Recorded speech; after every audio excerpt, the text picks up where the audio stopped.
ಸಂಸತ್ನ ಮುಂಗಾರು ಅಧಿವೇಶನ ಕಳೆದ 7 ದಿನಗಳಿಂದಲೂ ಕೂಡ ಸರಿಯಾಗಿ ನಡೀತಾ ಇಲ್ಲ. ಆರಂಭದಲ್ಲಿ ವಿದ್ಯಾರ್ಥಿಗಳ ಪ್ರತಿಭಟನೆ ಗಲಾಟೆ ವಿಚಾರಕ್ಕೆ ಸಂಬಂಧಪಟ್ಟಂತೆ ಸಾಕಷ್ಟು ದೊಡ್ಡ ಗಲಾಟೆ ಆಯಿತು. ಅದಾದ ಬಳಿಕ ಧರ್ಮೇಂದ್ರ ಪ್ರಧಾನ್ ಅವರ ರಾಜೀನಾಮೆ ಕೊಡಲೇಬೇಕು ಅಂತ ಪ್ರತಿಪಕ್ಷಗಳು ಪಟ್ಟನ್ನು ಹಿಡಿದುಕೊಂಡಿದ್ವು. ಈಗ ಮತ್ತೊಂದು ಹೆಜ್ಜೆ ಮುಂದೆ ಹೋಗಿರುವಂಥ ಪ್ರತಿಪಕ್ಷಗಳು ಜಂತರ್ ಮಂತರ್ನಲ್ಲಾದಂಥ ಗಲಾಟೆ ಜೊತೆಗೆ ಪೊಲೀಸರು ಅವರ ಮೇಲೆ ಮಾಡಿದಂಥ ಲಾಠಿ ಚಾರ್ಜ್ಗೆ ಸಂಬಂಧಪಟ್ಟಂತೆ ವಿವರವಾಗಿ ಚರ್ಚೆ ಮಾಡಬೇಕು ಸರ್ಕಾರ ಅನ್ನುವಂಥ ಪಟ್ಟನ್ನು ಹಿಡ್ಕೊಂಡಿದ್ದಾರೆ. ಈ ಒಂದು ಕಾರಣಕ್ಕೋಸ್ಕರ ಸರ್ಕಾರ ಮತ್ತು ಪ್ರತಿಪಕ್ಷಗಳ ನಡುವೆ ಒಂದು ದೊಡ್ಡದೊಂದು ಡೆಡ್ ಲಾಕ್ ಆಗಿದೆ.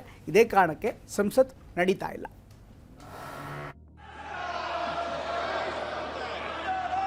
ये सदन है जो दुनिया का सबसे बड़ा लोकतंत्र है.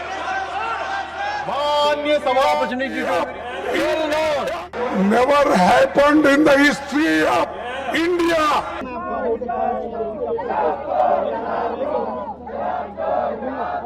इस पे चर्चा होना ये सबसे प्राथमिकता होना चाहिए इस वक्त. ಧರ್ಮೇಂದ್ರ ಪ್ರಧಾನ್ ರಾಜೀನಾಮೆ ಬಳಿಕ ವಿಪಕ್ಷಗಳು ದೆಹಲಿ ಲಾಠಿ ಚಾರ್ಜ್ ವಿಚಾರವನ್ನ ಕೈಗೆತ್ತಿಕೊಂಡಿವೆ. ಇವತ್ತಿನ ರಾಜ್ಯಸಭೆ ಹಾಗೆ ಲೋಕಸಭೆ ಕಲಾಪದಲ್ಲಿ ಇದೇ ಗಲಾಟೆ ಜೋರಾಗೇ ನಡೀತು. ಕಾಂಗ್ರೆಸ್ ನೇತೃತ್ವದಲ್ಲಿ ವಿಪಕ್ಷ ಸಂಸದರು ಸದನದ ಬಾವಿಗಿಳಿದು ಪ್ರತಿಭಟನೆ ನಡೆಸಿದ್ರು.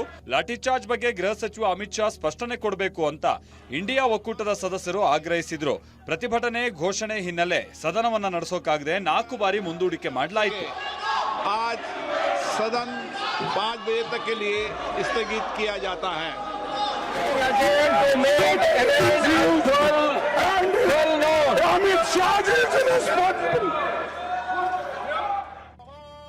ರಾಜ್ಯಸಭೆ ಕಲಾಪ ಆರಂಭ ಆಗ್ತಾ ಇದ್ದ ಹಾಗೆ ಗುಡುಗಿದ ಮಲ್ಲಿಕಾರ್ಜುನ ಖರ್ಗೆ ಭಾರತದ ಇತಿಹಾಸದಲ್ಲೇ ಇಂಥದ್ದು ನಡೆದಿರಲಿಲ್ಲ ಅಂತ ಆಕ್ರೋಶ ಹೊರಹಾಕಿದ್ರು.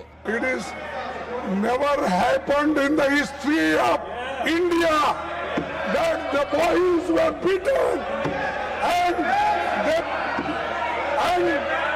they were dragged the palace. ಮಧ್ಯಾಹ್ನ 12 ಗಂಟೆಗೆ ಕಲಾಪ ಆರಂಭ ಆಗ್ತಾ ಇದ್ದ ಹಾಗೆ ಲೋಕಸಭೆಯಲ್ಲಿ ಸಚಿವ ಜಿತೇಂದ್ರ ಸಿಂಗ್ ಸಾರ್ವಜನಿಕ ಪರೀಕ್ಷೆಗಳ ತಿದ್ದುಪಡಿ ಮಸೂದೆಯನ್ನ ಮಂಡಿಸಿದ್ರು. ಮತ್ತೊಂದು ಕಡೆ ಚರ್ಚೆಗೆ ಅವಕಾಶ ಕೊಡದ ಕಾಂಗ್ರೆಸ್ ವಿರುದ್ಧ ಸಂಸದೀಯ ವ್ಯವಹಾರಗಳ ಸಚಿವ ಕಿರಣ್ ರಿಜಿಜು ಆಕ್ರೋಶ ಹೊರಹಾಕಿದ್ರು. इस पे चर्चा होना ये सबसे प्राथमिकता होना चाहिए इस वक्त.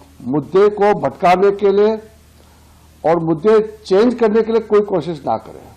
इस वक्त स्टूडेंट का वेलफेयर, स्टूडेंट का फ्यूचर और स्टूडेंट का इंटरेस्ट ये हम सबका प्राथमिकता होना चाहिए.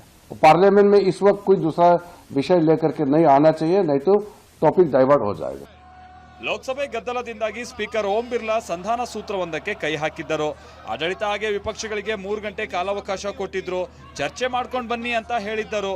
ಆದ್ರೆ 5 ಗಂಟೆಗೆ ಶುರುವಾದ ಕಲಾಪ ಮತ್ತೆ ಗಲಾಟೆಯಲ್ಲೇ ನಾಳಿಗೆ ಮುಂದೂಡಿಕೆ ಆಯಿತು. मैं सभा की कार्यवाही कल मंगलवार दिनांक 28 जुलाई 2026 को पुनः 11 बजे तक के लिए स्थगित की जाती है.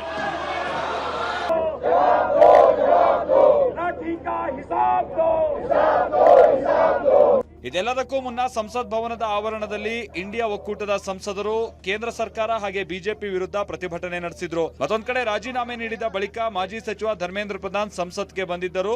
ಈ ವೇಳೆ ಬಿಜೆಪಿ ಸಂಸದರೆಲ್ಲ ಸೇರಿ ಧರ್ಮೇಂದ್ರ ಪ್ರಧಾನ್ ಜಿಂದಾಬಾದ್ ಅಂತ ಘೋಷಣೆ ಕೂಗಿದ್ರು.